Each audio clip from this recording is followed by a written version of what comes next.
Серијалот емисии насловени Моето село го продолжуваме со записот за убавото росоманско село Крушевица, кое се наоѓа на 5 километри од село Росоман. Го посетивме токму пред великденските празници. Упатувајќи се кон ова тиквешко село по веќе подзастарен асфалтен пат, мојот поглед долови прекрасна панорама од лозови насади, кои вредните лозари полека ги уредуваат по резидбата, а веќе започнато и првото пролетно орање за подготовка на површините предвидени за сејдба со житарица, посебно јачмен и луцерка, најзначени за здрава прехрана на стоката, зашто Крушевица е сточарско село и нема домакинства, иако во мал број од 4 до 5 кујки, кои не чуваат над 100 овци, кои пак им се единствен извор на екзистенција.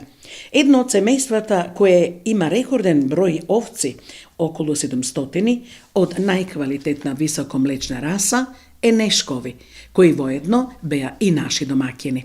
Сопругата на Круме, албанка по националност, која одлично се вклопи во животот на ова росоманско село, вредна и говорлива, не запозна дека Круме, кој веќе неколку дена е на сточен пазар, продавајќи јагниња за великденските празници, има 50 години сточарски стаж и кој за него овците се и љубов, и живот, и грижа да им обезбеди се за да добие најквалитетно млеко, да поцират највкусно сирење со сопругата и да добијат приход кој е потребен за опстанок на семејството. Овде се чини се е подредено на стоката, но во градината сепак таа и ја трваи и останатите членови од другите семејства во Крушевица имаат се од компир до граф, домати, кромит, лук, тикви, лека, пиперки, моркови и друго.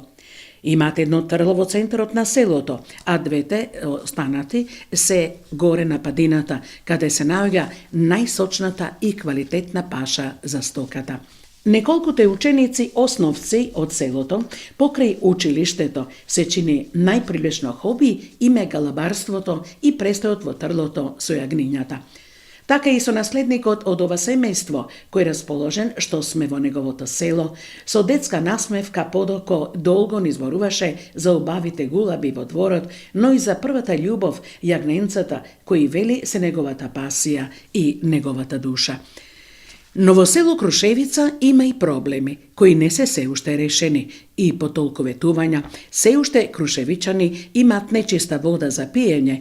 зашто изворската е делумно чиста, бидејќи изворот е загаден и не е за пиење, па мораат да купуваат пакувана вода. Но канализационата мрежа е изградена, а преднос е и организираниот превоз на компанијата Екстра, која учениците од ова село ги носи да учат во основното училиште во село Росоман и ги враќа повторно во селото.